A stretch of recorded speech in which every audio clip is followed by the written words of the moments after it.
Hello, everybody. It's Fight Club Pups. Welcome to another wonderful episode of GVN Live. Ah, Jesus Christ.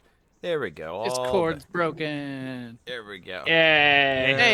Hey. There they are.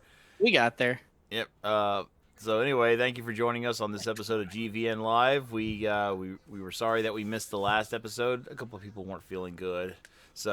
And we like to do this as a complete troop because we love each other that much. Oh. No. Okay, yeah. That's why we do it? Yeah. Oh. We do it for the money, damn it. Yeah, that's what I'm here for. Yeah. You get Damn. paid? You get paid? Oh, shit. Oh, shit, I wasn't supposed to tell you guys that. God damn it. Damn it, Spencer. Alright. You've ruined everything. Anyway, we have been looking forward to maybe getting back into,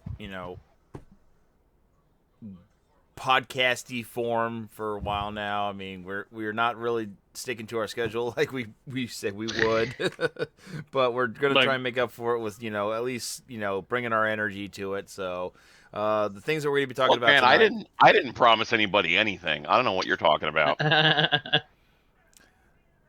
I fucking made no hot promises here, to man. nobody. Holy I shit. make the promises. Okay, Jesus Christ. I mean, Well, fair, but that's- also still. Well, That's your damn fault, man. Yeah. if you don't have promises, then you can't have expectations. You can't have expectations, and nobody gives a shit. Well, I would prefer that people not have expectations with me because that way you'll never be disappointed. Under promise and still probably under deliver. That's the Yikes. motto. That's my motto. Yes, exactly. Yeah. Yikes. So tonight's show, we're going to be talking about 3 unique topics. 2 of them will kind of like merge into one. First off, we're going to talk about otaku, taking issue with, a game, but that's not so much the game that we're going to be talking about. It's Kotaku themselves and their wonderful journalistic approach to how they talk about, stuff in this day and age. The other 2 things we're going to be talking about, we're going to talk about the recently announced Steam Deck and the Switch OLED edition that'll be coming out later this year, same day as Metroid Dread, which I'm excited about. Yay! But before we continue on with the discussion, let's jump around the room and see what everybody has been up to. And Mark, what have you been up to? Mostly just playing GTA Online, honestly. It's very Nothing wrong strange. with that. It's not. It's not like my ideal version of a game, but it's fine, I guess. It's just there's parts of it that are deeply frustrating and parts of it that are quite good. So it's really just a matter of like trying to figure out at what point I will eventually be so frustrated I no longer wish to play. Mm-hmm. Yeah, that's fair. That tracks. But they just released new content for it, where I can do like cartooning and stuff. So that's nice. Oh, right. I saw that. That actually kind of looks good. I hate to say that. But Why does it sound like somebody's outside? That's what I was trying to figure I out. live in a wind tunnel because I don't have fucking air conditioning, so I have 5 fans in my room to not have me melt. That's That's a- fine. I was just That's curious. a fair reason. Yeah. Yeah, I was wondering the same thing. Yeah, I thought Mark was just breathing into his mic very heavily. That's all. No, that's me. Mark was You'll just really have to excited deal with about that, GTA sorry. Online. Oh god. Oh no. Yeah, he was pressed I up have against that mic. I have never been that excited about any video game that doesn't have Fist of the North Star in it in my life. Oh, that's a load of shit. You got excited for those Persona games. Not that excited. Like a 50 or 60% maybe. Like a Right. 75 or above. You're not in my house. You don't know me. Why are you projecting again? I've been Holmes? to your Damn. house. I can project if I want to, damn it. My show. Besides GTA, anything else, Mark? No. Streaming? Have you returned No, to that? no, not at all. No. Okay. And is the Vampire Masquerade tabletop stream you do with Spencer still on hold? I don't really know exactly what's going on with that right now. We're waiting for MPI to figure out some stuff on his end before we decide where that's ultimately going. Okay, so well, That's moving fair. on, let's talk about the man you just mentioned. Hi, Spencer. How are you, buddy? I am doing good. How are you? I'm Nobody feeling ever asks great. back how you are. I feel like we should. Well, that's because nobody here cares. Wow. That's a Host, he fair can point. tell everybody how he's doing from the start. It's true. He doesn't always do it. I mean, ADD will be a bitch sometimes. Yeah, that's true. I got you there. Spencer, so what's been going on, buddy? Yeah, I got back into streaming. I don't know if I talked about that last time. I don't remember how long if I did that before we had our last show or not. But either way, I started streaming again a little bit and just finished Resident Evil Village on stream last week. Way. What'd you think of Mushroom Man? What? Which one's Mushroom Man? The fish Ethan. dude? Oh, yeah, yeah. That's It was That ending was very anticlimactic.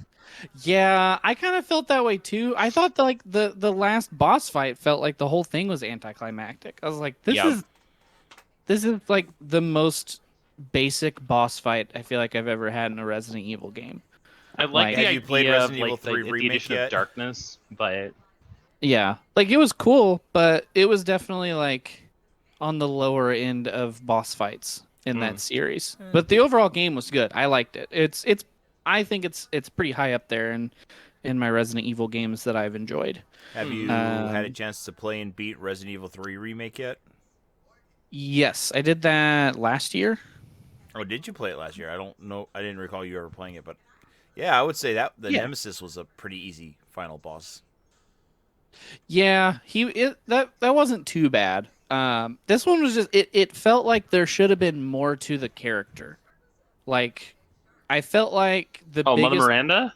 Yeah, like I felt like the Yes. boss fight that felt the most like a Resident Evil boss fight was Lady Dimitrescu, because she like turns into this giant dragon fucking thing, and like Mother Miranda just like kind of got wings, and I was like, okay, you look very normal compared to Yeah. what I expected. Like I was expecting some grotesque monster. Like, I think if they'd have given Demetresk the wings, that would have been a much more interesting fight. And then Yeah. made the Mother Miranda turn into what Demetresk turned into. Yeah, like flip those I feel around, like- and it would have made yeah. more sense to me. Also, Dollhouse. Fucking that dollhouse. That's the most terrified I've been in a video game in ages. Like, Right? and That it was fucking in baby. reality, the Ugh. baby was the least scary part. Like, I The know baby was you a guys very telling me large- everything that you're encountering, so I won't be shocked by it when I play it. like the baby jump scared me one really good time, Mm-hmm. but it was mostly more of just a what the fuck is that? But like there was no music through the entire area, and that's what got me. Like it just being silent. It was It's straight up Silent Hilled you, and you're just like, Yeah, wait. the wait, audio wait. design for that Yeah. house was like chef kiss perfect. They fucking nailed it. Um, And then you have Yeah, to fight everything- Fishman, and you're just like, oh. oh, everything yeah, everything until the boss battle in that house was fucking great. That Mhm. boss battle can fucking I'm gonna stab Fucking- you with scissors. Yeah. Oh yeah, where you have to just like go find the doll and stab it again. right. It can be like in 3 random locations around the house out of like a potential 5, and it's just like fucking. There was no fucking- tension at the end where the entirety of the tension built to that, and then it was Yeah. that at the end, and you're just like, why? And I feel like There could I have been got so much like, more. I got really lucky and just like stumbled on the doll every time. Like Yeah, so it's Nice. like everything leading up to that was fucking awesome. That boss fight can get picked up hitchhiking by Ted Bundy. yeah, it was yeah. Yeah, it was pretty wild. Wow. Like, but yeah, dude, the fucking dollhouse got me. It got me good, because like the whole time I was expecting like jump scares. Like I was like something's gonna happen, and then almost nothing happens. Yep. And I was like, man, that was good. That was good tension building. I liked it. That was good horror. Hmm. What else have I been doing? I'm still trying to make sure I at least spin my wheel every day in GTA Online. Now that they put out that new tuner update, I think I'm going to be playing it a little bit more again. And then I've been playing Psychonauts for the first time Ooh. for Spark Pass. Nice, Ugh. nice. That's our game for the month. I'm not done with it yet, but it's pretty fun. We are going to a wedding this weekend out of town. So we have to drive like 3 hours away, and I hate traveling and being in a car. So I usually play video games the whole time. I bought a little controller phone holder, like just wraps around the controller and then pops your phone in the top of it. So I'm gonna try to play the rest of it through xCloud and see how that goes on the road. Well, that's a good idea. I'd like to hear Because about that's that like, experience. yeah, because that feels like the perfect time to have something like that. So we'll see how it works. I am a lucky person to have still have unlimited data on my phone. I know a lot of people don't. Oh yeah. So I'm not worried about burning through that. Fuck AT&T. Um, so we'll see how it works. Hopefully it works. If not, I'll have to play my Switch the whole time. You make that sound like a bad thing. Damn. Well, I mean, just like this is what I'm looking forward to. You know, like I'm looking forward to trying it and hopefully finishing Psychonauts on the drive up and back. So that way I can be done and ready for the podcast whenever Fishhook and I record it. And but if not, then it's like, oh man, that was like what I was looking forward to. Now I just got to play my Switch again. Switch is still great though. All right. And hey, Jan, how are you? Hello. Hello. I am good. I'm trying not to melt. My state has had record-breaking streaks of days over 100 degrees. Ooh. For a month. No, thank you. I don't have normal air conditioning. We have a single wall unit that's in the other room on the other side of my wall, so that doesn't travel very well. So I've got like 5 billion fans in my room trying to keep myself at least somewhat temperate. No window in your room? So, fun fact, I had to close my window because all it was doing was circulating more hot air into my room, which was just the worst. Well, and, what about getting yourself like one of those then I got cheap infested $50 by wood ones? beetles. Ew. So yeah, I had to close and tape off my window, so I can't open it anymore. Yeah, wood beetles in my vagina? It's more likely than you think. Right, But this is a fun show. I'm out of here. Yo. Anyway, it's gross.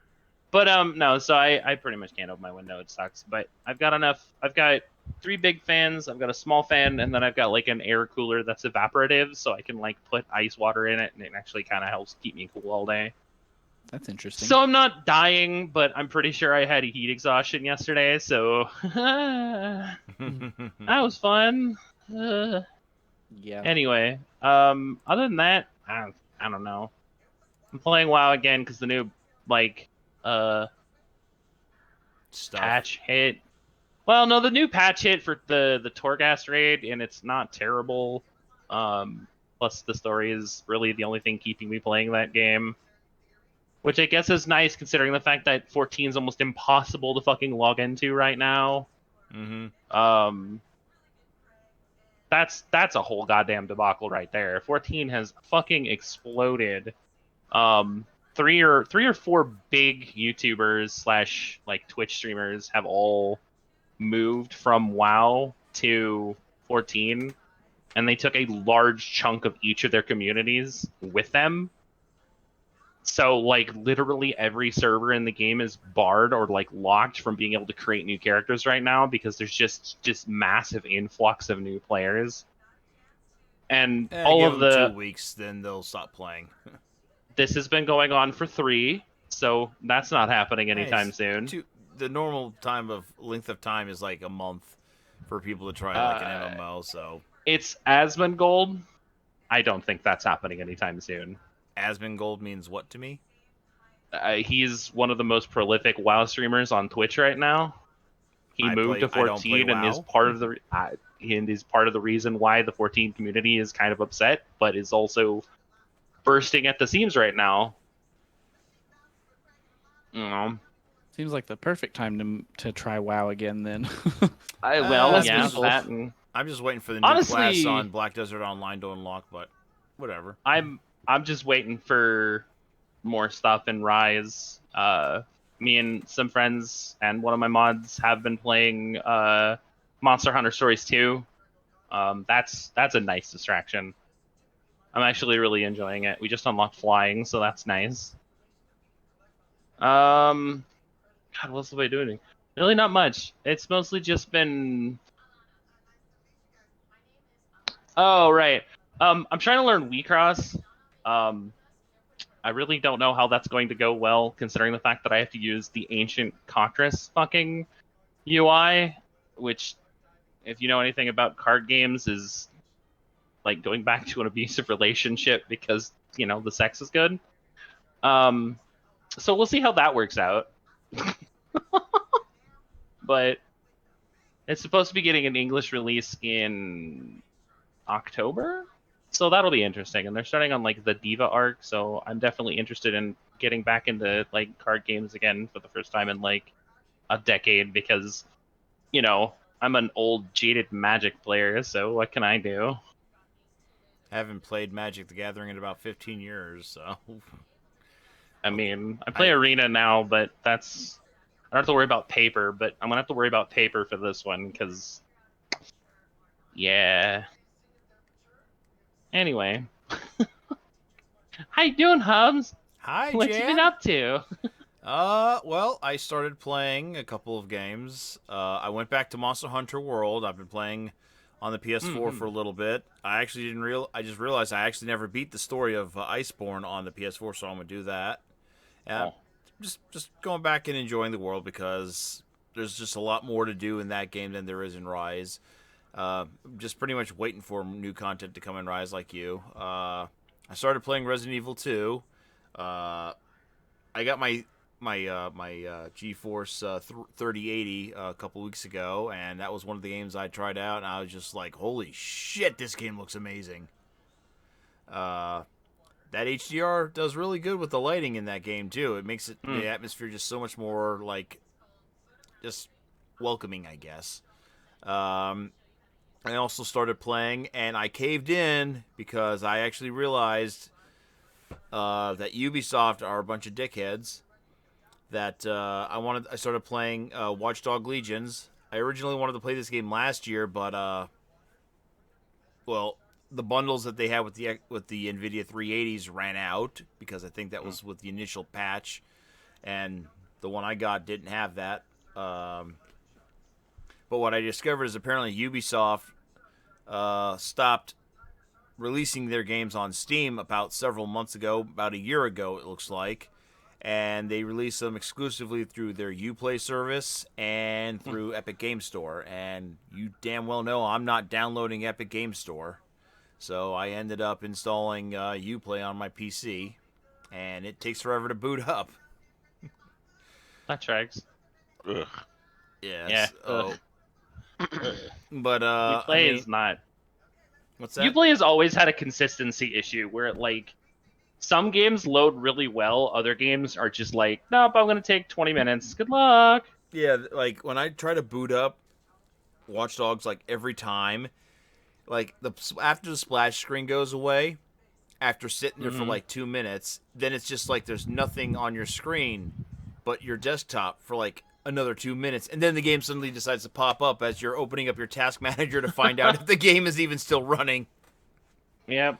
So Uplay it still has a long way to go. I mean, it's not as buggy as I remember it, but Watchdogs Legion, on the other hand, is so far. I don't know how to describe it right now. It's different from the first game in a few ways. In that, like in the first game, you're kind of like a vigilante, and you hack all kinds of stuff, like people's like you hack into their data, and you can even steal money from them and ATMs as you walk past. As you progress down your skill trees and whatnot, but you were limited on what you could hack.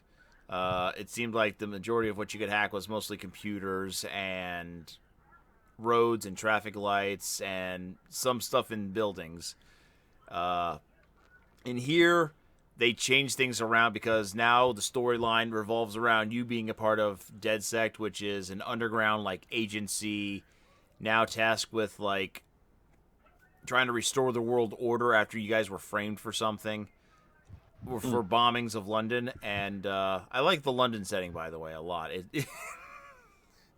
I forgot you're supposed to drive on the left side of the road, so that was something I found out in the first 30 seconds. Like, oh crap, I'm on the wrong side. Well, head-on collision time. Yeah, but like some of the stuff I have I kind of I missed from the first Watchdog game. I actually never played the second one. Like some of the stuff I missed from the first game was like I could just be sitting there just chilling because the game is always online. It's always connected online. And I could be sitting there doing like a mission or whatever, and all of a sudden, some player has anonymously joined my game and is hacking me, and now you have like 2 minutes to find this person and kill them, which makes it kind of like a fun cat and mouse game. I can join another person's game and do this to them. It's kind of fun. You had hubs that you could drive to in the, I think it was Chicago, and you could compete in online like challenges with other players. It was very interesting. That's why I really liked the first Watchdog. In this one, online and single player campaign are two separate entities, and that kind of disappoints me a lot. And the way London is built, the city of London and all its districts are built, could easily make, while it could be a hair pulling experience trying to find these people who are hacking you, it can just open it up to all kinds of unique gameplay elements with like some dude just jumping in your game and being a dick to you. But they don't give you that option. You have to go into the online section of the game and just run around roaming for a little while until you accrue enough points to do stuff. I do find the game not challenging as the first game because as of right now I'm doing recruitment, and the quests I've been able to accomplish by either two means. I've been using my spider drone and abusing the hell out of it, or I've been hacking like drones and flying on them around the city, going in and out of areas where people are looking to kill me, like people in Clan Kelly or Albion, who are the totalitarian police for hire dickheads. So it's like I can easily infiltrate buildings. The combat mechanics are interesting. It feels all right. Maybe if I play it longer, maybe if I actually progress the story, maybe if I actually go online and do the online, maybe my tune will change. But so far it seems okay, but not as good as the first. I know, Mark, you weren't really a big fan of the first game at all, but you were somehow interested in this one. Could you elaborate? I fucking hate the first game for a myriad of reasons, not the least of which being that the character of Aiden, I don't even remember his last name, and I don't care to look it up, is just one of the shittiest motherfuckers on God's green earth. And he's not even a hacker; he's just a goddamn script kiddie. And like the fact that they're pretending that he's this badass hacker, it's like you haven't hacked a single fucking thing in your goddamn life. You use other people's tools to accomplish stuff. You're the shittiest version of Batman that could possibly exist. And you fucking actively disregard other people's requests and agency and almost get your fucking wife killed. Fuck you, prick. But also, beyond that, the game itself just basically felt like the most sterile version of GTA possible. And I would play that game offline whenever possible because I actively hate invasion mechanics in games. Dark Souls, I don't care for it in that, and I don't care for it when other people do it as well. I understand why those sorts of mechanics exist the way that they do. I just personally do not care for having somebody interrupt the experience that I am going through, whether I want them to or not. It's not an enjoyable experience for me personally. So then having the online and the campaign separate is one of the things that attracts you to Legions? No. No. I don't care at all about the online in Legions. I just thought Legions was funny conceptually because, like, you're not necessarily beholden to being, like, one particular protagonist in the game. Oh, no. But you can kind of be whatever you want. So you could just, like, recruit a legion of fucking elderly women and make them into your fucking, your hacking team. And it's just like, you know what? That's funny. I'd give that a try. I actually do have an elderly woman on my team, and when I sneak up on somebody and I deal them a knockout blow, it's hilarious because she just jumps up on them and she like bear hugs the crap out of their neck and like makes them pass out. It's pretty great. Great. That's pretty great. I remember like the trailer they had for that, where it was like the whole trailer was like just this old Granny lady. Squad. Yeah, and I was like, you know what? That actually does look pretty fun. That seems ridiculous, but it would probably be a blast. There are The some. only There are the some only thing that I had downfalls. problems with. It's fine. I didn't No. want to talk. No, go ahead. Okay, you don't want to talk? All right, fine. So the thing that I thought was really the funniest part about Legion is that some of the when we recruit individuals, they have these like perks, and one of the perks is just randomly die at some point during the mission. That's it's I'm dead serious. Why? So it's a random perk. Every person you recruit has a random perk, and Yep. one of the perks is just dying randomly as you're playing through the mission. So I watched a video of somebody playing it, and they got a gal at like a bus stop, and they're like, "Here, ride on this moped, like this little scooter to get to your thing." And they had an issue with the scooters, like not letting them on, so they hop on the scooter, and it freaks out, and they try to hop on again. And the second she finally like straddles and gets on the scooter and gets ready to take off, they pull down the trigger to start driving, and she just keels over, falls off the bike, and dies. And it says that you failed the mission. That I'm sounds so like- infuriating. There's a I'm guy I had on my Ah. team. His perk was he was slow. Like he couldn't run. no. He just did this. Like he wow. when he moved, he looked like he was walking. When you when you were wow. holding the trigger down to make him run, he went into he just started speed walking.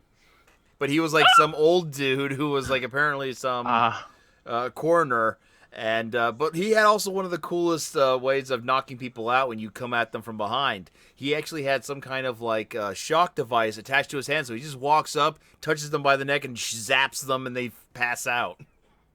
I mean, that's cool. And it was pretty cool.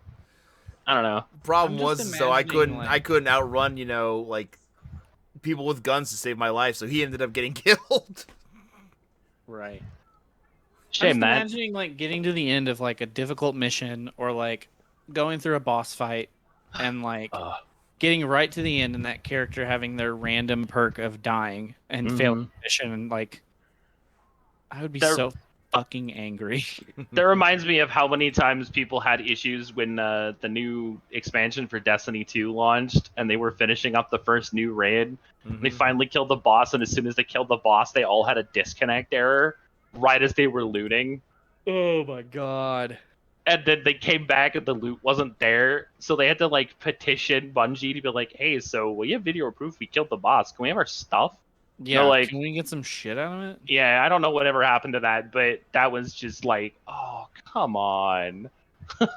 Yeah, that would suck. That's what that feels like. Yeah. Yeah, that would be an uninstall for me.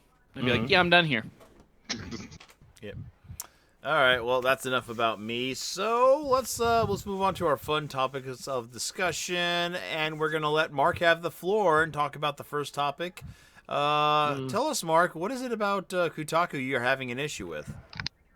I'm not having an issue necessarily, though I definitely have some, I guess, concerns might be. I have some interesting thoughts about it. But basically, what ended up happening was Kotaku was discussing, and I want to be clear. This is Luke Plunkett. It looks like. I don't know if he originally wrote the article, but he is the person who is attached to it now. So I would assume Luke Plunkett is probably the original author. They wanted to write an article talking about an XCOM game that just came out on mobile devices that, you know, it looks like shit. Let's just call it what it is. It looks like shit. It's basically taking the IP of XCOM and detaching it to yet another fucking gotcha game in a sea of like a million of them. So, you know, he if you're the writer over at Kotaku and you want to express, you know, this game looks like shit, there are a few ways that you can do that. But in this particular case, today Luke Plunkett woke up and chose violence. and specifically wrote a headline of, quote, 2K very quietly launches new XCOM game that looks like shit. Such a wonderful headline. Now, I have complex feelings on that, but I kind of want to let everybody else go first because I feel like if I say what I have to say, it's going to, like, there's going to be a bit of a, well, we don't have anything else to talk about kind of deal. So, like, I want everybody else to express how do they feel about the fact that, Firaxis released an XCOM game that looked like shit, and then an actual journalism organization said this game looks like shit. Well, my opinion, it's absolutely unprofessional to just have a headline like that, practically giving out your opinion of the game within the title. Some of the issues I take with that is, one, you're literally bashing a product without really giving, a fair discussion in regards to, like, how you're just about the game. Like, sure, it looks like shit. You don't have to tell them right away it looks like shit. How about you go a little more in depth? And this is actually a problem that I've been having with Kotaku for the last several years, because this is not the first time that they've said something like this. To be fair, I did actually read the article, and they do actually go in depth as to why they have issues with this particular game, citing that in general, gotcha gaming kind of is the way that it is and will forever be the way that it will be. Mm-hmm. And like, it doesn't really matter if you have like a good gotcha game or a bad gotcha game. To a certain extent, you're going to be getting, you kind of know what you're getting into. And a lot of people are averse to gotcha games just because of what they represent. So I get that. But he also states that, XCOM is not a big brand, right?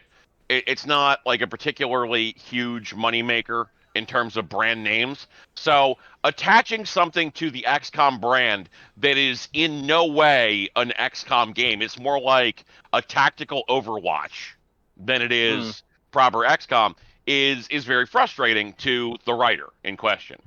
So, like, from my perspective, at least in that part, I think they do the best that they can do with the tools they are provided. And also, if you look at that fucking picture, the lady on the front cover literally looks like a fucking a Wish.com version of Mercy. So, Wow. When we have mercy, we have mercy at Mercy home. at home, Yeah. mercy at home. Yeah, the now Mercy at home. Now, some of the Yeah. other things I was thinking about in regards to, like, how I find it unprofessional is, like, yeah, sure, you're giving away your opinion on the matter, and thank you for pointing out that the guy wrote an actual, in-depth look into the game and whatnot. But then you got people who do give a crap about, professionalism in gaming journalism, and if they see a title like that, they're not going to click and read what you have to say, no matter how informative or in depth it is, or even whether or not if it's if they have valid points. I mean, you got a title like that, that's a turnoff to me. I don't give a crap what you have to say, and I feel like there's a lot of people out there who feel like that. So, I mean, if anything, you should just probably use your brain more often when you're writing an article, or a header. Janice? I read a bit of the article. I saw the thing. I saw like the Twitter fallout. I saw a lot of dichotomy. I saw a lot of people on one side that were saying we need more journalism like this. Fuck the man. Let him write what he wants to write in the title. And then a bunch of other people who were all like, why would you say that? That's terribly unprofessional. Who the fuck do you think you are?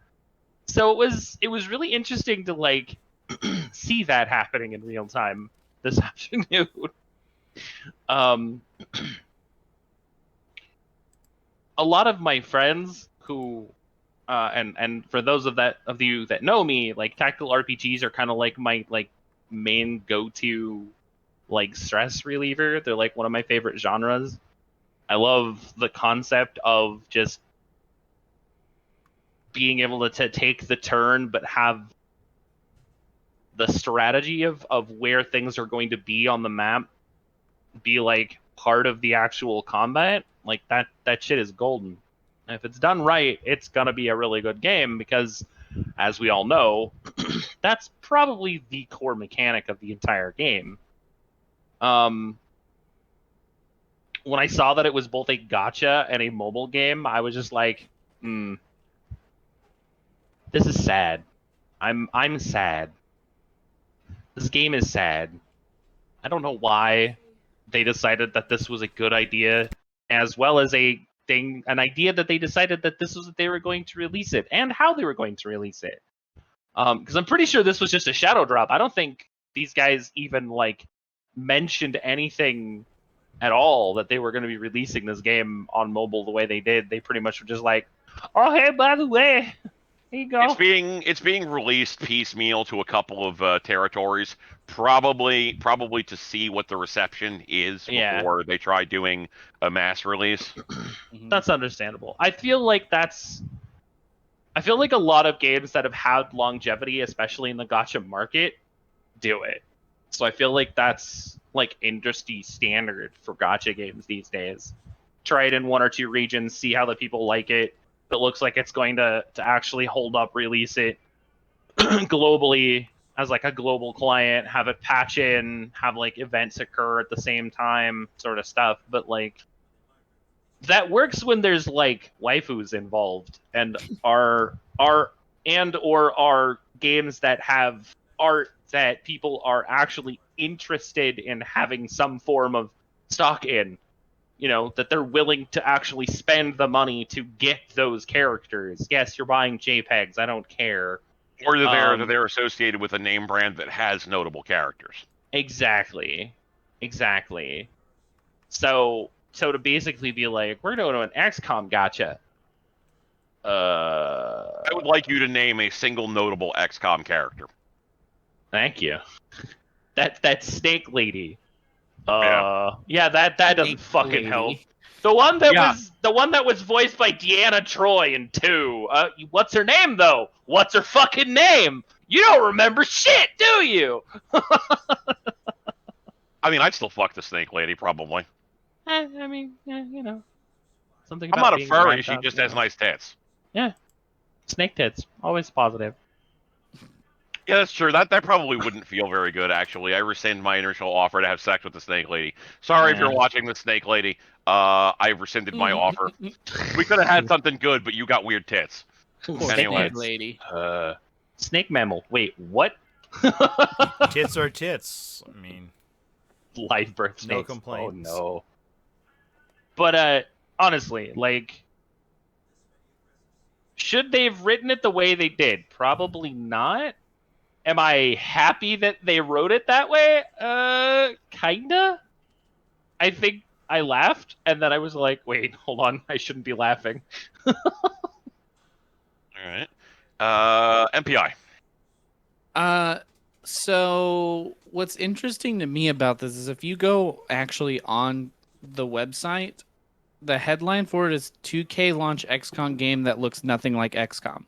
Yeah, they changed it after the fact, right? Yeah, like why didn't you just make that it to begin with? Because the tweet's still there. They didn't get rid of the tweet. No. So it's still there. I don't know. Like, I feel like it was mostly just to generate rage clicks and any press is good press kind of thing. But, like, I don't know. It just kind of feels like whoever wrote it was like, I'm going to be a dick today just to be a dick. Woke up and 'Cause I chose violence. can. Yep. Yeah, exactly. Like, if you. And I think there's a difference in saying, like, I do not enjoy this and saying this is garbage. Because people still made this game. People still worked on it. They may not be happy about it, but they still had to fucking do it. So like to just look at it and be like, yo, this looks like shit. I don't know. I think the guy was just kind of an asshole about it. You know what I mean? Like maybe just say it's a game that looks nothing like XCOM or that doesn't look super promising or very good or great or looks kind of bad, but just like looks like shit. Okay, well, you know. 2K announced a game that probably doesn't look like XCOM and probably should take a little bit more time to look like XCOM. Yeah. Yeah, I think like there I was mean, yeah. the response of Kotaku loudly shares asshole's opinion rather than being actual journalists. Like that's what it feels like happened here. Mhm. Like I don't feel like there was anything like actually written or thought out. Even looking at the article, like there's not a whole lot there, but it is better than the looks like shit headline that they had. Yeah. And like yeah, I mean, there's the whole like you could be more professional about it, and like, yeah, I guess so. Like, I don't really care if people say shit. It's a word that shouldn't offend you, you big babies. But I also understand where it's like you look like you're kind of being a dickhead, and I feel like people aren't gonna want to like be involved with your company anymore. Like, it's the same thing of why someone like people lost advertising revenue on YouTube and most recently on Twitch because you were no longer friendly to advertising brands. And like, do we want to just start making that happen on these websites too? Like, maybe just put more than 8 seconds of thought into your tweet. You expect way too much from people. You know that? I don't know. Just Basic I don't human know. decency I guess really it's one of shouldn't those be a things where fucking it's like, superpower. yeah, exactly. It's like this is their Come job is on. literally to be a writer, and the best thing they could come up with, and the most eloquent thing they could write was "looks like shit." Like, come on, man. Like, do better. If this was, Timmy's first game blog, maybe that'd be one thing, but it's Kotaku. Like, you're supposed to be a legitimate platform, We're not and on like, I GeoCities don't anymore, think child. like I don't think people like YouTubers, independent YouTubers, should do reviews that way either. Like it's the same thing. If that was a YouTuber's review, I'd be like, I don't really care about your opinion anymore. You know, the only Exactly. YouTubers who can do reviews like that are the ones who are like the angry variety, and they usually do it for like satirical reasons. Yeah, and I never even feel like that's a real review. I just feel like that guy that those people are just being angry to be angry because it gets people to click on their videos. Like So Angry Joe. even then, I'm like, is this a real review? Like, for all I know, you love the game, and your whole brand is just yelling. So you decided you had to yell about it. Like, that's just kind of my thought on it. You know what I mean? Angry Joe is Angry Joe, but like I get that, but at the same time, he actually puts a lot of thought and a lot of effort into a lot of what he does, and really only yells about the really dumb parts that are supposed to be yelled about. He doesn't yell the entire video. I know. I was just naming. Some. Right. But So, I could think of the more forgettable ones, like the irate gamer. But yeah, it's like there are people that's their whole brand. It's just being angry, and it doesn't matter. Even it could have been their favorite game. They'd be like, "Fuck this! I hate this," and then they play it for 755 hours, and they're like, "This is actually my favorite game." But you wouldn't have clicked on that video, would you? So that's the way that I see it. It's not so much as the professionalism. It just kind of starts to get like, can I really trust your reviews that you're not just trying to get rage clicks? Okay. So I have 5 points, 2 which are reactions to things that were said here, 3 which are points that I want to discuss in general. Sure. Reaction point number 1. RE, fuck this game, but also this is my favorite game. I've spent 500 hours with Grand Theft Auto Online, and I say fuck this game 4 times a day. There is literally a joke tweet. That is There is fair. literally a joke tweet that Kane links to me. This was from a Rocket League streamer, I believe, where it said, "Are you okay? No, I spend 60 hours a day playing a video game I suck at. Fuck you." So, again, yeah, that would also be Sean's way of feeling about this. He spent, in the chat, he spent like 300 hours playing this game. I like this game, but fuck this game. So, like, that in and of itself, not inherently impossible and actually quite frequent. Second point, R.E. Joe Vargas, he fucking went on an angry tirade because the lasers weren't purple in Terminator Salvation, in the Terminator game that came out. I mean, that's fair. That's fair. I'll give you that. Like, I don't hate Joe or anything, He's a fine guy, but also, Sometimes he Uh, just chooses the wrong thing to be angry about. yeah, a little bit, little bit, Little little bit, bit. little bit. But yeah, okay. So that's my two reactions to things which we have been discussing Mhm. in the chat. So all right. The first thing I would want to discuss in general here is a short one, but it's something that I personally want to qualify, just insofar as that goes. Um, 99.9% of gotcha games are shit. I have played hundreds of the fuckers. I am presently playing like three of them on my mobile phone, Hmm. not at this exact second, but multiple times a day. I hate them, and like there's two of them that are good in any capacity, Oh yeah. which is AFK Arena and Azure Lane. Mhm. Every other one is fucking shit. I play Marvel Strike Force. I've played that for like 300 hours. It's shit. I've played. I played the Fantasy Star one. I played that Idola. for about like 20. Yeah, Idola Fantasy Star. Yeah. I played that for 20 hours. It's shit. I Yeah. played the Valkyrie profile based one for about 20 or 30 hours. It's shit. Um, Well, it got I shut played down, so that's fucking the thing. yeah, I played Genshin Impact. It's shit. All of them are fucking shit. They're fucking garbage, and they're very specifically designed to fucking exploit the worst Hmm. aspects of FOMO that human beings have. And honestly, my life would be better if I had just never started playing them, and I would probably have about Right. 5,000 more dollars than I do right now. Fate Go would like to know your location. Yeah, Fate Go in particular could die in a fucking fire. Oh my god. That and what Grand Blue Fantasy, basically. Yes, both of those can fucking die in a fire Mm. forever. But yeah, so in that particular regard, I think it's it's unfortunate regard. But anything else we're going to say here, I want it to be understood. This XCOM game, having not played it, I can't definitely speak on it one way or the other. But I'm positive it's shit. I'm positive it's absolute fucking garbage trash. And I'm sorry for all the developers that made it. This is not anything against you in particular, but you made a gotcha game, and all gotcha games are fucking garbage trash. I'm sorry that Firaxis or 2K Games put you onto that particular project. This is not, I'm sure you made the nicest, prettiest piece of shit you possibly could, but it's a fucking gotcha game. Fuck off. I mean, it could be Uh, worse. It could be Farmville. Okay, yeah, I suppose that's fair. But all right, so to the actual points here, I am of two minds on this situation.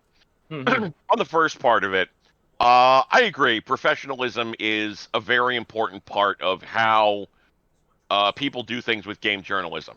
Hmm. And this is spoken as somebody who worked in an editorial capacity, not paid, mind you, but for a game journalism website for about a decade or so.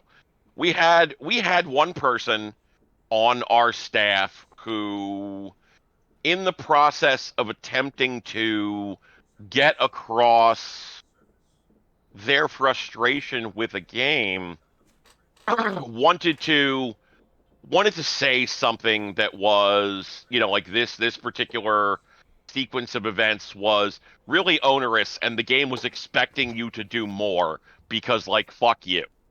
Yeah. Uh, and instead, he chose to use the F word in that article. Oh. Not fuck, the other one. Oh. Yep, yep, yep, All yep, yep, right, yep, I yep, yep. missed that last few seconds because my wife was asking me something. What did you say, Mark? I was talking about somebody was trying to write an article Yeah, on the use the F website. word. I missed that last like 30 seconds. Not fuck, the other word. The other F word. The one that's denigrating to people's sexuality. Ah, gotcha. Yeah. Trying to figure out how that was gonna fit in the headline. It wasn't going to be in the understand. headline. It was going to be in the article itself. Mhm. Oh, okay. I was like, what? It was going to be in the article itself. And, basically we had to have a conversation. Is this something that is okay to include in an article, especially when the PR person for that particular company was gay? And we knew that you weren't talking about cigarettes. Right, exactly. And ultimately we decided, no, that's absolutely not appropriate under any circumstances for any reason. But Mhm. it's that's very much a matter of decorum, right? It's very much a matter of appropriateness in general as it relates to how we discuss this sort of thing. So Mhm. from that perspective, from the perspective of somebody in that position, even though we weren't making money, I still held a degree of professionalism Mhm. for the things that we wrote.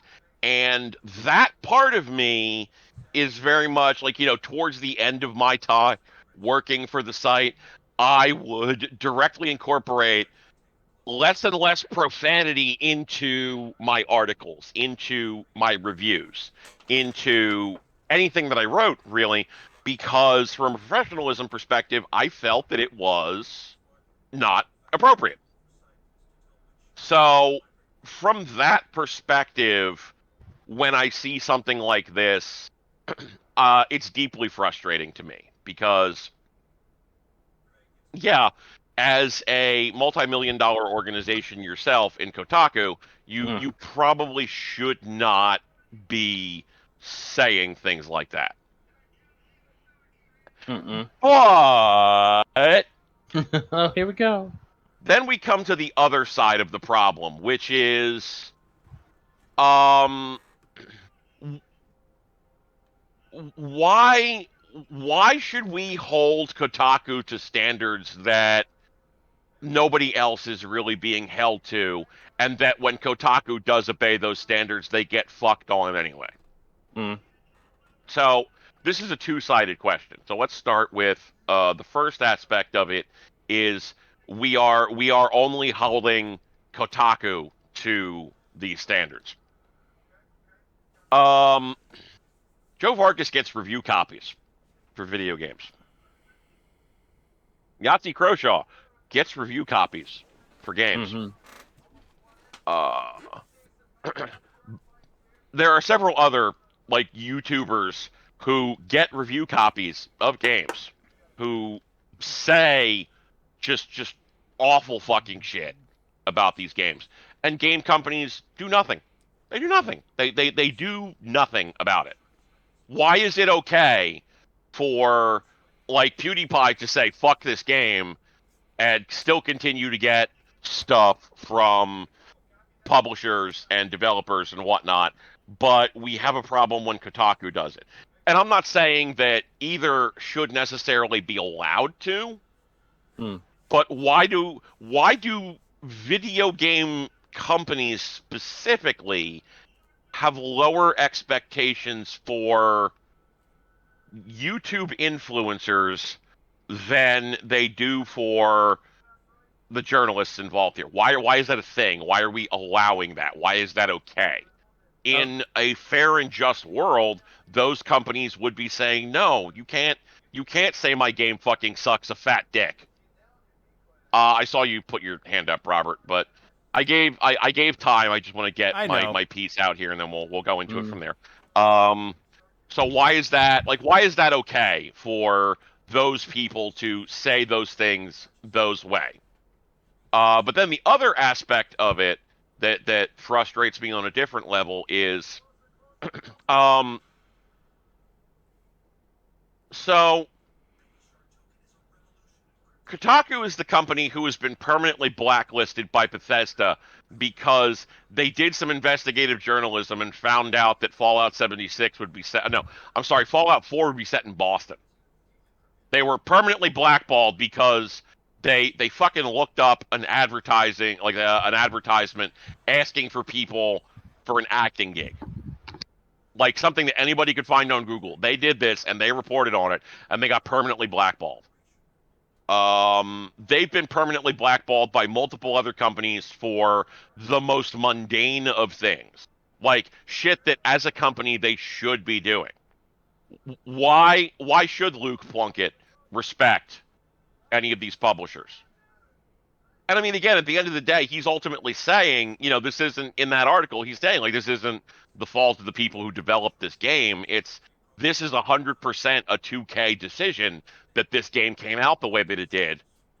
Like, why should he respect what 2K wants? Because again, like this is a situation where just from my perspective on it, okay, we fucking wrote a review about what the fuck was that fucking BioWare role playing game that was set in like a weird faux Asian mysticism universe. Oh, Jade Empire? Jade Jade Empire. Empire, thank you. Yeah, the site wrote a review for Jade Empire. Like we didn't even get a review copy for this game. I want to be clear about this. We wrote a review for this game that was like that basically gave it a 6. The reviewer was not shitty to the developer or the publishers involved. He just didn't like the game. Uh, BioWare got so mad that they contacted the editor and demanded somebody else review that game. Wow. And then, so the editor reviewed the game and also thought it was like a 6 or a 7. He wasn't particularly enthralled about it. And they basically called him up and bitched at him again.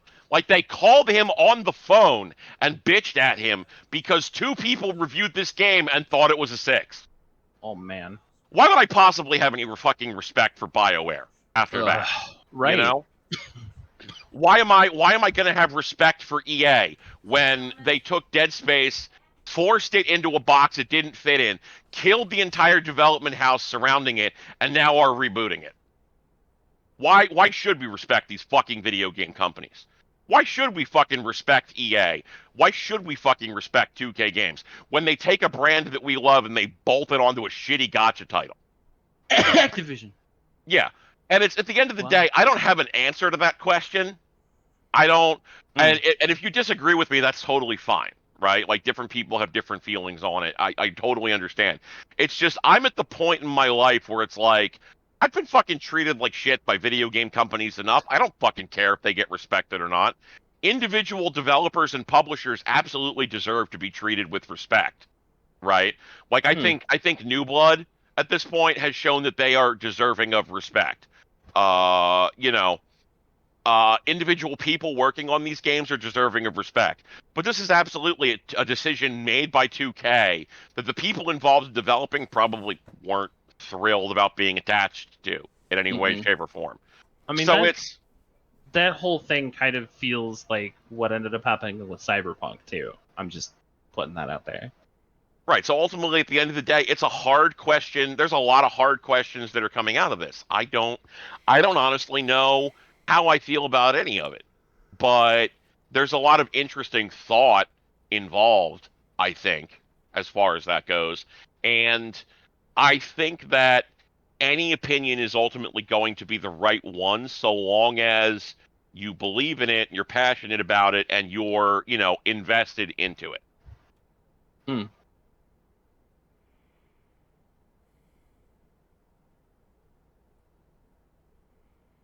I feel like a lot of what ended up happening with this was just somebody had a really bad morning and decided this is the title I'm going with, and then finally got some coffee, understood that he made a faux pas, and went back and tried to do what he could to damage control it after the fact.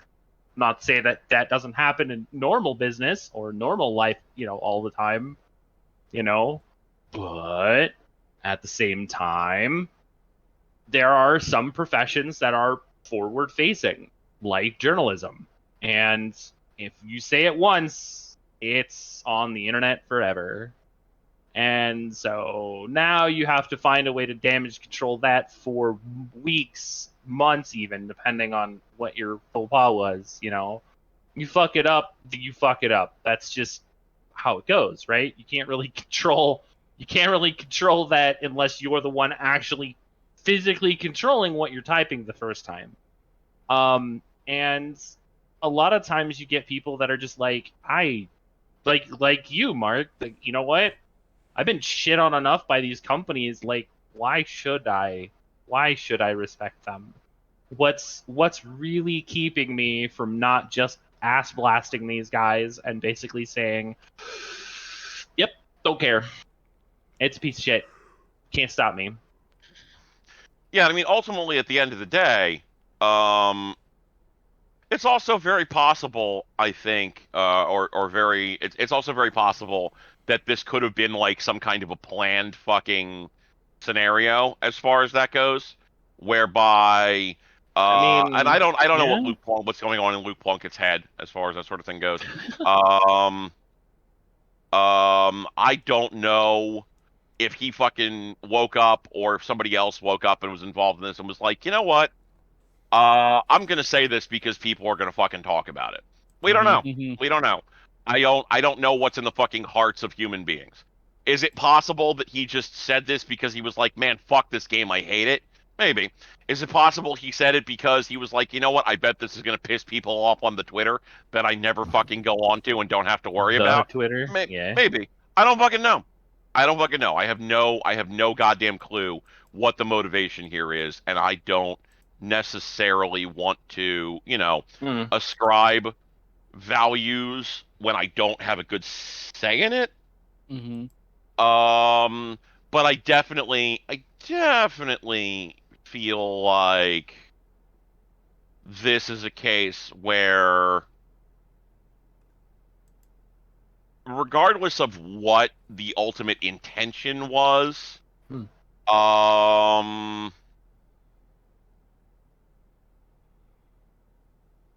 I think it's very much going to ultimately be a case where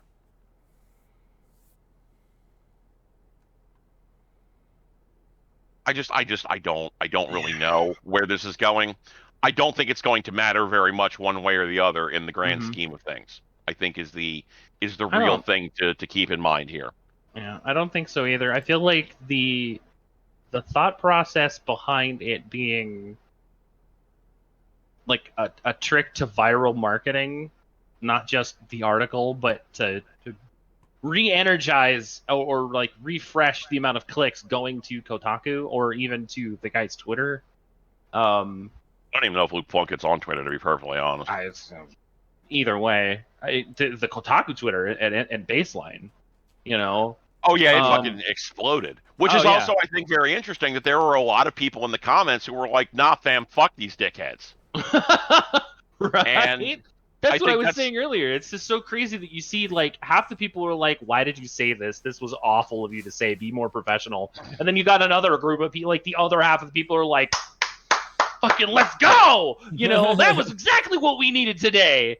So it's like, we're at a point now in marketing. Like, I don't talk about it with you guys a lot, but I love marketing. I love it. It's fucking amazing to me, the kind of shit that people put together and just to make a viral marketing campaign work. Um just marketing in general. Like there's so many different ways that could have gone, and somehow they made it not only work, but they made it work well enough that shit, we're talking about it. You've got a shit ton of different podcasts and groups and gaming circles and all these websites that are just articling about the article and the title of this other article that's not even on their page. They're just talking about what this guy did. And it's like this is intelligent as fuck. There Hmm. was there was either no thoughts, brain empty, or it was these are the words that are gonna get a million fucking clicks in 3 hours. Bank on it, and then it did, and then some. And it's like you're a fucking genius. Holy shit! So it's interesting to me to watch this kind of stuff happen, where you're just like, people are always like, well, how do you make your stuff go viral? How do you make your video go viral? How do you be an asshole and then retract it? That's how you go viral. Like in this day and age, especially in journalism, like it's we're in the fucking 90s listening to fucking Howard Stern all of a sudden again. And I'm like, wait, hold on, what? Yeah, but it's a very difficult tightrope to walk as far as Mm. that goes, just because if that was the only reason, if that was the only way you could become like massively popular, Yahtzee Croshaw would be much more popular than he was during his heyday.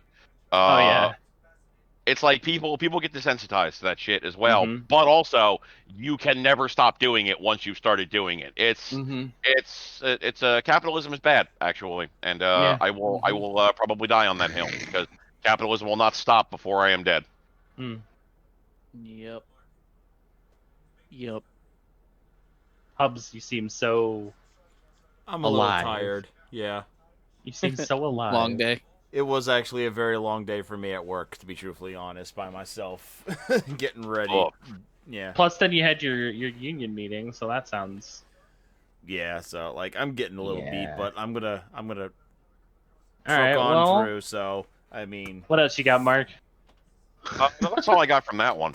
I think do we can want to probably touch go on on to one the thing last real topic quick, here. if that was all right, before we move Yeah, on. sure. Oh Like yeah. the thing you were talking about, like why we hold like YouTubers and influencers to a different standard than we do article writers for like Kotaku, IGN. I want to be et clear cetera. when I say we, I don't mean like us, you and I mean game companies.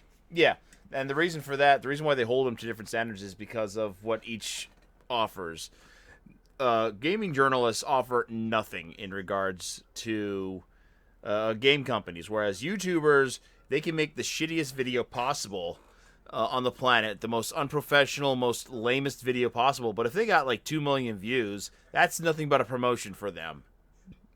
And if they curse up a storm or whatever, it doesn't matter.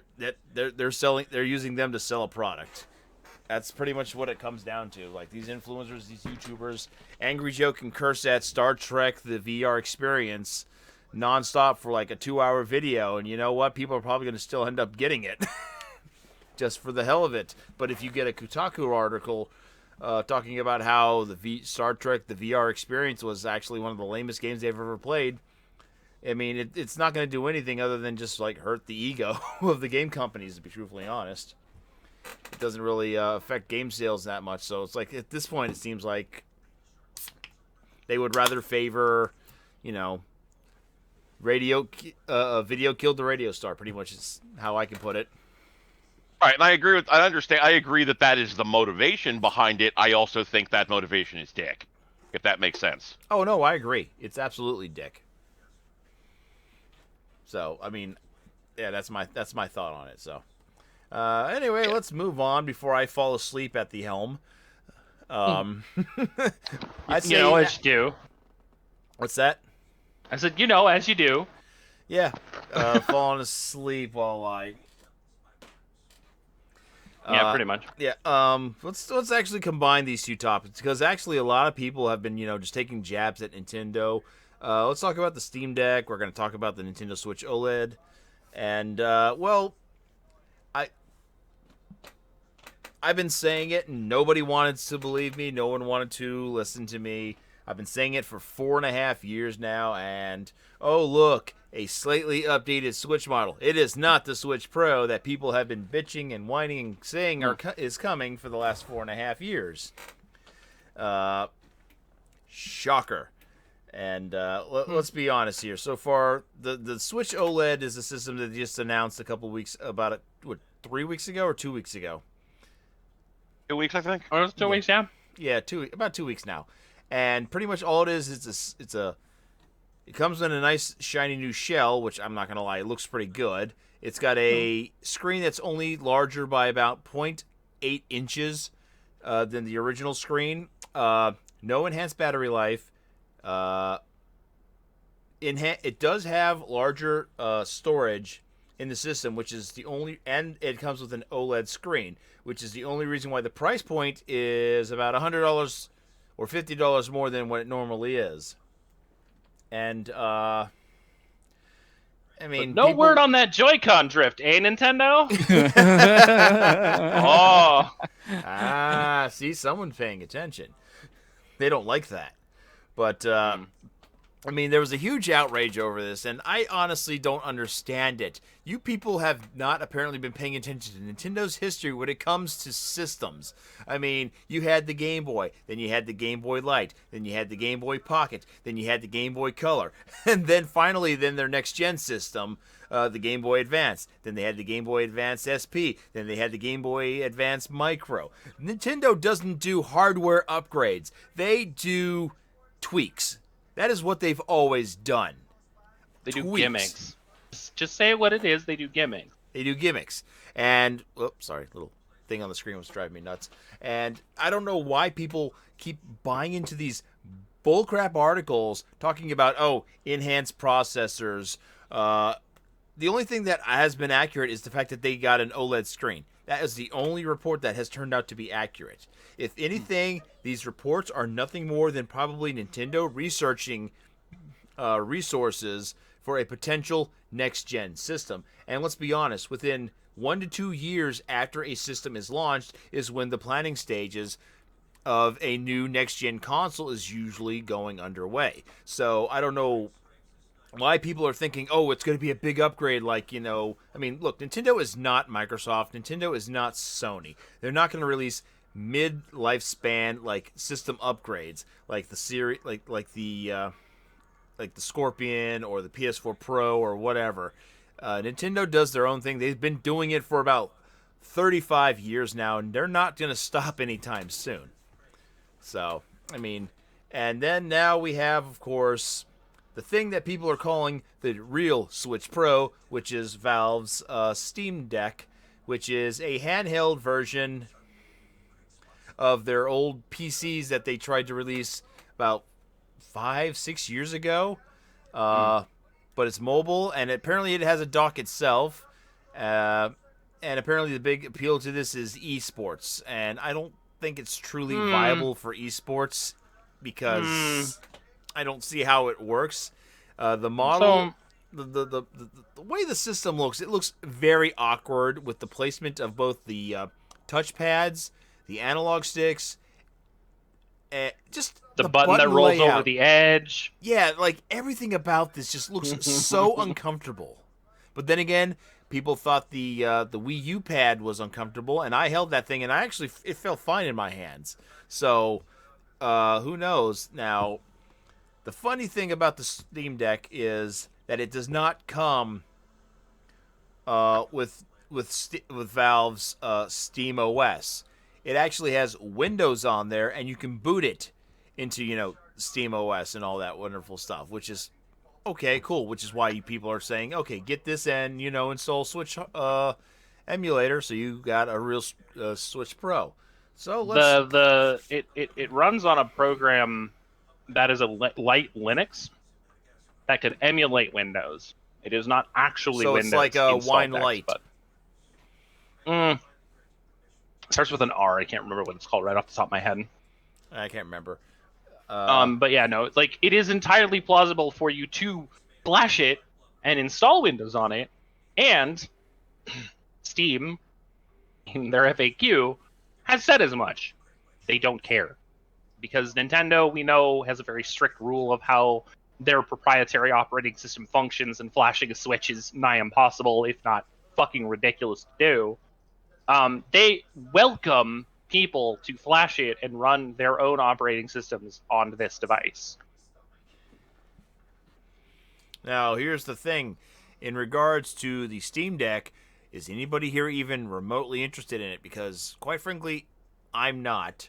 And the 3 price points that they have, because the 3 price points are only as high as they are is because of how much internal data you're going to have. Starting off with as little as 64 gigabytes, which, by the way, I'd like to point out that the recent Call of Duty games are sitting around 75 gigs. Yep. Yeah, but I don't know that this is being made for like Call of Duty. Oh, absolutely not. But still, at the same time, with how games in the last 3 years have skyrocketed in terms of how much space they use, mainly because they have texture packs for 4K support now, locked into their data. So you got 64, and I think what does it go up to? Almost a terab. The highest Goes up paid to model is about a five- terabyte. 512. 512. It's Yeah, 512. and Yep. that's going for what? Almost $800. 650. 650. 650, yeah. Okay. Yeah, it's like starting off at like 399 and goes up to 650 with 3 different SKUs. It's kind of ridiculous, and it seems like nobody wants to learn from past attempts at trying to dominate the handheld market from Nintendo. We've Sony bowed out after their second system. Sega bowed out after their second attempt with the Sega Nomad. Tiger bowed out practically before they even got into the game. Whoever made the GPX or whatever it was called, which was like a small little, almost Windows mobile unit. Yeah, that thing died within a month of it being released. Atari and NEC, like they tried, and that lasted maybe a couple years for them at best. So it was like, and they all of them have in common is they had more powerful systems compared to what Nintendo was offering at the time. Right, but the hardware wasn't the failure point for those devices. Well, for some of them it was. I mean, freaking the Sega Nomad lasted had 2 hours of battery life on 6 AA's. So first of all, Sega's technology was well ahead of its time. So far ahead of its time, I believe, that they basically pinned a lot of their hopes on a mobile home console. Because that's what the Nomad was. Yeah, but the Nomad problem came out was- in like 1997, 96, which was It well doesn't- after, which is well into already the 5th generation of consoles. Right, but Sega also never learned from their mistakes. They wanted to make something proprietary, and they wanted to make something that was powerful, that could play multiple platforms worth of games, and eventually they were going to release an attachment or something. That's their MO. But Can you imagine a Tower of Doom on notwithstanding- the Sega Nomad? Oh, Jesus Christ. I'm gonna do it. I'd have done it. That'd have been great. But like, Nintendo knows what they're doing. Nintendo understands that what they've done with this device was simply just tweak it. They did some updates. They did listen to the fans, and they put an Ethernet port in the dock. Thank fuck. Because yeah, even though they're like, we've been using the same proprietary online netcode for. When did the 3DS come out? When I did don't they kn- make the Game Boy Advance wireless adapter? It was around the same time. Well, they've Yeah. been using Windows 98 edition of NT since the Nintendo GameCube, so that lets you. And they just recently upgraded as of last year, so to a new Windows. But like that's what I'm getting at. yeah. They're These- so stuck in their ways that it doesn't really matter. But they are the #1 selling home console in the world. There's a reason for that. You know? Of course. Steam, on the other hand, is like, here's the thing, we're gonna do it. This is what it looks like. And everyone kind of just collectively cringed. They've tried the touchpads before with the Steam controller. And I'm not gonna lie, I actually find that controller rather comfortable and actually functions very well. I've played Quake with it, Quake Arena. It works. You are a very heavy outlier. I am not a heavy outlier. When I can Mm. when I found myself being capable of doing rocket jumps with that thing, I was actually impressed with the controller's versatility. There are some shortcomings with it, like the fact that they don't have a D-pad and those buttons, face buttons, are insanely too small. But that thing was had a lot of ingenuity behind it. Oh, sure, absolutely. Except for the fact that the haptic touchpads would overwrite your mouse, cause your mouse drivers to fail, and have you actually have to uninstall and reinstall everything. There was issues with the Bluetooth connectivity with the fob, unless you actually decided you wanted to run it completely wired. And then even then, there was some additional issues with people breaking the face buttons within 3 to 5 hours of initial play. The triggers having very, very flimsy connectivity to the actual shell of the actual controller, and a large number of people returning and or reselling the controllers within the first 6 to 8 weeks of owning the controller because it just didn't work for them. Like I said, you're a very heavy outlier with the Steam controller. There's a reason why they stopped making it, the reason why it failed. However, they made it for a that few being years said, even after they discontinued their PCs, but that was whatever. what was remaining stock. And my controller is still functioning perfectly fine. Look, but, I mean, I'm like I probably said, just the odd man I'm out. not- So Like I said, you're an outlier. You got a good controller. Not everybody did. A lot of people didn't, and that was really the solid problem with it. I owned one for a total of 6 months before I gave it away to a charity and returned to using Xbox and PlayStation controllers because they were both more comfortable and more responsive for the games that I was using them on. But that notwithstanding, I have a very large circle of friends who have all pre-ordered the Steam Deck. I've seen All a of lot them. of people pre-ordering them. Yeah. The fact that the pre-orders for this device crashed multiple times because of the influx of people attempting to pre-order this, Steam coming out and saying that they have created a second and are in the process of creating a third wave of launches for this device across all 3 SKUs, and the fact that there are a lot of people who are very interested in this, not for its intended purpose, but are in fact looking at this as a portable computer at its $650 with a 512 SSD. Like, you've got a solid state M2 PCIe 16X driving a fairly powerful graphical device that can play games like The Witcher and trying to think of some other like bigger, like heftier graphical games that are like the reason why you'd want to try it, both in handheld mode and docked mode, by the way. And it's also worth noting that there's a shit ton of indie games on the platform that you're just not going to have access to on Oh yeah. a console in any capacity. So it's like, like it's great that like you can get Hades on most of these sorts of platforms, but you're not going to get Into the Breach on all of them, for Yep. example. Hell, XCOM. I mean, that's a thing you could do on the go. Play XCOM.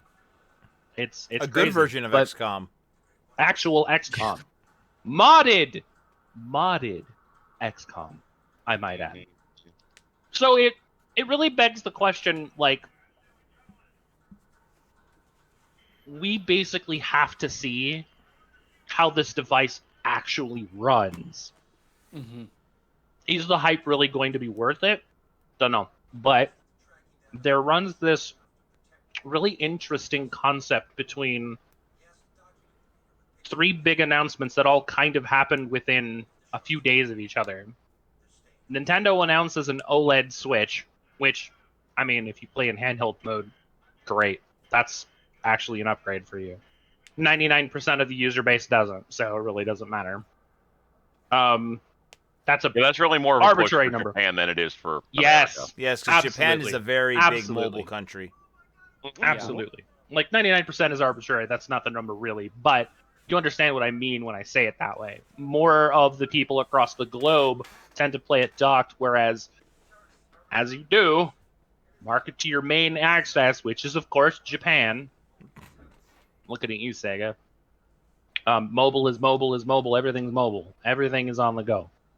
That's why, like, if you were to look at the number of computers per capita in the United States versus the number of computers per capita in Japan, the number in the United States almost triples it. People don't sit down and do PC gaming in Japan as much as they do overseas. It's all mobile, it's all handheld, it's all small individual consoles, things that don't take up a ton of room. Switch is perfect for that. It's why it's as popular as it is. Then Steam announces the Steam Deck, and we're all like, wait, hold on. This could be good. It'll be interesting to really see what it looks like, but the problem is we have to see it in action. I want to see these games that are supposed to run natively in 4K in dock mode and 1080 60 in handheld. But can it run Is Crysis? that even possible? But can it run Crysis? And then poor Elgato is like, "Hey guys, we're releasing the new Steam Deck. Guys, we're releasing a Stream Deck," and Steam's all like, "Steam Deck," and we're like, "Oh no." That's what I I keep thought, seeing. Somebody posted it. They're like, "Did you see the new the new Steam Deck?" I was like, "The Stream Deck?" Like, I mean, yeah, it has a new back on it. That's kind of cool. And they were like, "No, this is the Steam Deck." And I was like, "What a fucking shit show of a name." right?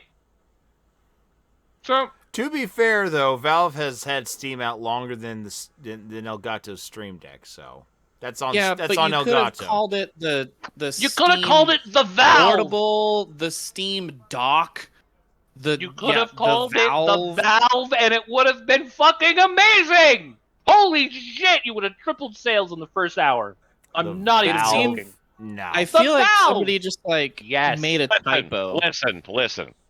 The Game Boy Advance.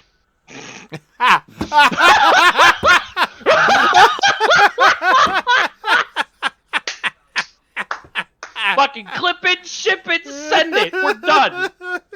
Holy shit, that's amazing. Oh. Look, all I'm saying is that I feel like Steam might have something this time. Is it gonna catch? Is it gonna stay? It's anyone's fucking guess right now. They just announced it. Wave 1 comes out in what? October? August? One of those months? Early fall? Mid-fall? Somewhere in that range? Mm-hmm. They've already announced a second wave in December. There's a possibility of a third wave in either January or February of 2022 because the demand for this device was through the fucking roof. And I'll tell you why they waited as long as they did to reveal it. I swear to God, it's because they were waiting to see if Nintendo was actually going to announce the Switch Pro. And when they didn't, and they were just like, "It's OLED," Steam's are like, "Ha ha, hold my beer." Here's our chance, boys. Let's Yeah, go. like this is to me, this feels like PS2 Dreamcast all over again. Like all over again. Mm-hmm. You know? Sega's are like, "Hey guys, we got a new console coming out." And then Sony's are like, "Hey guys, we got a new console coming out." And everyone's are like, "Oh." And this is what it feels like to me. Nintendo basically like, "Hey guys, we're tweaking the Switch again." And then Valve's are like, "Hey guys, we're making a Switch Pro." Ha ha! So it's like, I really don't think that it's as big as the deal as everyone's making it out to be. But the fact of the matter is, you can't get one right now. So we really don't know if it's going to be worth it yet. Yeah. I mean, let's But be they're honest. hyping the fuck out of it, and it came out at a really good time for them, because you still can't really get Xboxes and PS5s on the regular. So. However, I do want to Yeah. mention, though, that I would have to say this is Valve's timing as to why they're getting so much hype behind it, because it was on the a disappointing announcement of the Switch OLED. I mean, imagine if Dell's Alienware handheld was announced afterwards instead of the Steam Deck. It would probably have just as much hype behind it as well. And people have already forgotten that this thing exists, that this Alienware handheld exists because of when they announced it. It was announced earlier this year, and there's another one out there. I can't even remember the name of it right now because they're forgettable to me. But I'm more interested in seeing how this Alienware handheld works out because, I mean, it sounds promising too. Pretty truthfully honest, I think it's actually more powerful than what they've mentioned is available in the Steam Deck. But it has to be a wait and see moment right there. You wanna know how you fix all of your problems when it comes to trying to market something, especially in the handheld market? You do one of two things. You either wait and see whether or not your biggest competitor in the handheld market is actually going to release an update or a rework. In this case, they get a rework. It wasn't an update. It was not a new system. It's the same system, just with a shinier screen. And so Valve was like, This is our time. And then they did it. Or you just get everybody fucked up about it and you put Tommy Tallarico on your project. The Emiko, I don't think has anything to do with handheld They don't care about the gaming. console. They care about pissing on Tommy. That's all that is. It still gets you hyped for the console because people are still angry about the guy.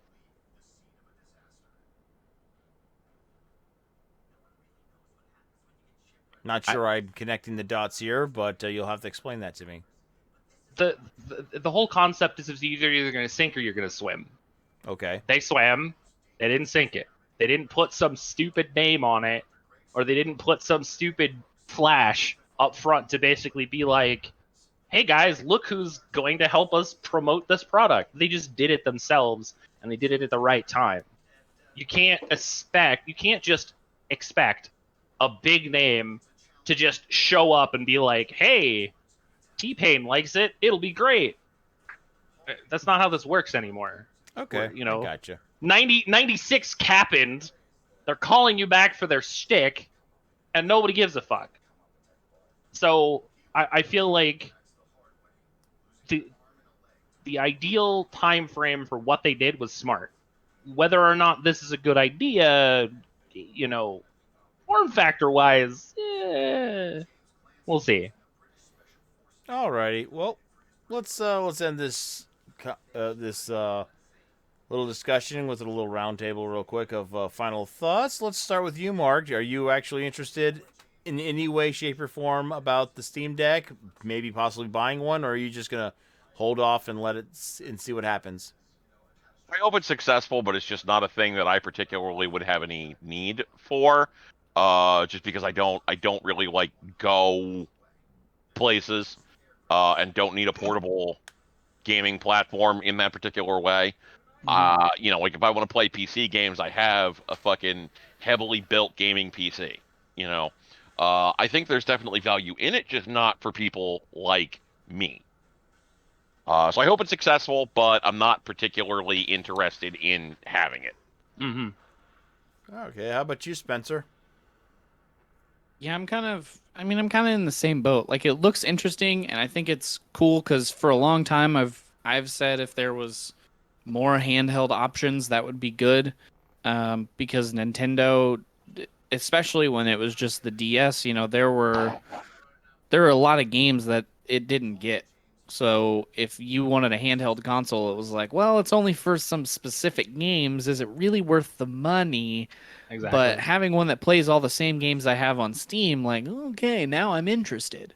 But kind of same as Mark, like I don't go enough places that this would be a beneficial purchase for me. Um, like it would be cool to have one just to try it out and see how they work, or for like the few times that I do go somewhere, it would be nice to have. But for the one you're gonna have to buy, let's be honest, is the 512 gig. Like the 64 gigs is not enough storage. 256 is pushing it, depending on the games you're gonna put on it. If you're only gonna play some indie games, maybe, but like you might as well be honest and get the biggest one because games are huge now. Yeah. It's $650, man. Like that's a pretty steep purchase in my opinion. All right. Especially with like the xCloud from Microsoft. If you have Game Pass, you just play it on your phone or your tablet, and it's $15 a month. You already have that device. Like, it's a hard sell, I think, for me. But I think it's an interesting product, and I want to see how it does because I think this is where I want to see more hardware going. I like the Switch. I think it's a great console, but there's a lot of games I don't want to play on it that I want to play other places that I would still like to take on the go. Didn't you just say that you were going to be playing the Switch like all day tomorrow? So long as xCloud works, if it Yeah, doesn't work, then he'll be playing I'm gonna Switch, be trying to play xCloud because we're going out of town for a wedding. But that's the one time I've been out of town in 2 years. So like, Well, I mean, there's been a pandemic. Yeah, Well, yeah, but even rightfully before that, so, it's but- not like I traveled every week or every weekend or anything like that to like need to take my games on the go a lot. Mhm. The most would have been like across town to some like a friend's house, and it's like, if I really feel like I have to play video games, I can bring my laptop. Exactly. Alrighty, and your thoughts, Jan? I'm not interested in what it does for its initial purpose. I'm interested in seeing what it does aftermarket. I'm interested in seeing what kind of peripheral people make for it. I'm interested in seeing what kind of flashing people are going to do. I'm interested in seeing whether or not the device itself can actually hold up to a lot of the promises in terms of what it can do graphically. Handheld mode. Obviously, we know it's going to be fine in dock mode because in dock mode, it's got a separate power source. It's not running on an internal battery, it's running off of your house power. Mm-hmm. Okay. I'm interested in seeing exactly what this system can do outside of its intended purposes, because I feel like this could be a very interestingly cheap way for some people to get into certain certain hobbies at a really good and potentially very solid way into those hobbies, like streaming, because it's a separate device. It's got a built-in way of being able to load an OS. It's got a big enough hard drive that you can run the render on it. And if the graphics device on it is good, and you've got a solid internet connectivity through a hotspot, it very well could be a device that could be updated and used as a portable streaming machine. And I feel like that alone is very interesting to me to see whether or not it's actually feasible to run this device outside of like using high-end cell phones that cost 3 times as much. Mm-hmm. Yeah. And having to have multiple of those devices, one for chat, one for your actual camera, having a microphone set up, having all the blah blah blah. Like I feel like this is a very interesting time to see whether or not using it for things outside of its intended gaming purposes is actually going to be something that could actively move people towards being able to do more mobile versus being forced into very specific devices that cost thousands of dollars just for one. Mm-hmm. Alrighty, so I think that's a good place to end the night. I would like to see what goes on with the future potential of the Steam Deck. I'm actually very interested in seeing what can be done with it, of course, post-release. Whoop-de-doo, so it can play PC games, but I want to see what people can do with it. Like, I just really want to see what kind of mods or can be done. Like, could somebody put Amiga OS on it? That would be a thrill for me to see happen. Aside from that, I mean, it's just a wait and see approach. So we're gonna call it a night right here. So let's go around and see what people are have going on. Hey Jan, where can people find you, and what do you have coming up? I'm on Twitch, sell it on CH. Tomorrow we're doing more Monster Hunter Rise. Saturday we're doing more Fire Emblem. So that'll be fun. About it. I'm in between a couple of things. I'm sort of trying to fill a gap for a couple of games that I thought were going to be things that I was actually going to be interested in. Played them and were like, yeah, no, this is boring. So we'll see how that functions. Still trying to do Monday, Tuesday, Wednesday as just like my normal stream days. Yeah, that's pretty much it. I'm hopefully this weekend I will be updating my camera, and within the next month or so, I should actually have an updated rig that will be much more expressive and much more cleaner than this the current rig on this model. So hopefully within the next month or so, you will see some updates to that too. Alrighty. Hey Spencer, where can the people find you, and what are you up to? Yeah, so you can find me pretty much everywhere under MPI Creates. Mostly Twitter, Instagram, and Twitch are the places. Or YouTube, I have some stuff there. Yeah, I stream right now. I'm doing Monday or not Monday. I'm doing Wednesday and Thursdays at 9 a.m. Central. We just finished Resident Evil Village. I think this week I might just play some Dead by Daylight. I don't feel like putting thought into what I want to play next, so we'll just play some Dead by Daylight because that's a pretty solid staple of my stream. Um, what else? Sundays are other multiplayer nights. We started the new Sea of Thieves content not last weekend, the weekend before last. Oh, That was the Pirates of the Caribbean stuff. Yeah, we did the first tale of it, which is just a pirate's life.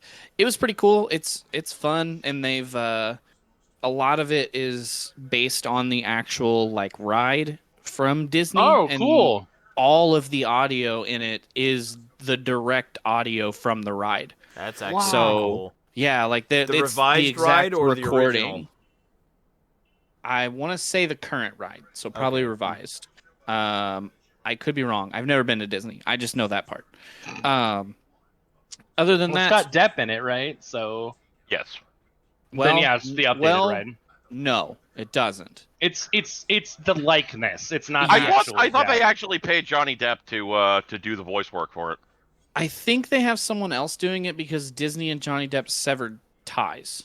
Yeah. Like they're not Well, working for together now, anymore. I think Right, they but are I very getting. specifically thought that he actually recorded the audio before it happened. I don't remember. I read somewhere that that was the case.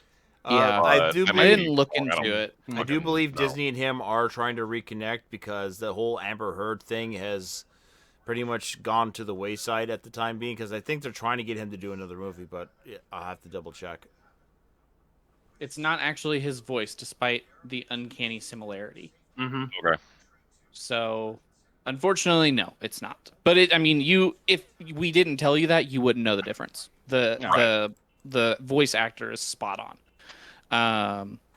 Other than that, Fishhook and I have the Spark Pass. The first episode is out. If you want to Ooh. listen to that, we played. What did we play? We played Tell Me Why as our first episode. It's a monthly show, so it's only once a month when we have the episodes come out because it's like our game of the month club, and that way we're not like rushing to try to finish games. So that's on pretty much every audio podcasting platform now. If you guys are into audio podcasts, Nice. what else? I think that's it. That's about it right now, for the moment. Other stuff in the future, but that's it right now. And Mark, where can the people find you? And tell them if you've got plans. Well, you can find me on Twitter at Mark B Writing. I'm trying to not really do anything right now. I may or may not have contracted some degree of depression from the past like year and a half of fucking COVID related shit. So I'm trying to figure out like what's going on with me, where things are right now, and mostly I'm just kind of trying to not do anything. Okay. Well, I hope That's things fair. tend out to get better. I hope things. It is what it is. Yeah. All right, and as for me, you can find me on Fight Club Hubs or the GVN official on Twitter. You can find me here Sunday, Mondays, and Tuesdays streaming. I just did my Monster Hunter stream last night. Tonight, GVN Live. Next Sunday, of course, this upcoming Sunday is going to be the next Virtual Fighter Ultimate Showdown bi-weekly tournament that I'll be running. So feel free to tune in for that. It should be a lot of fun. It starts at 7 p.m. If you want to sign up, you have until 7 p.m. as well. Do make sure you check the rules. We do have a check-in procedure that begins at 6 o'clock and ends at 7. If you do not check in at Challenge, you will be eliminated or practically DQ'd out of the tournament. So come and check that out. We're going to have a lot of fun. And with that, I want to say thank you for everybody that tuned in tonight on behalf of GVN Live. And you all have a good night. Bye-bye. Bye. Bye.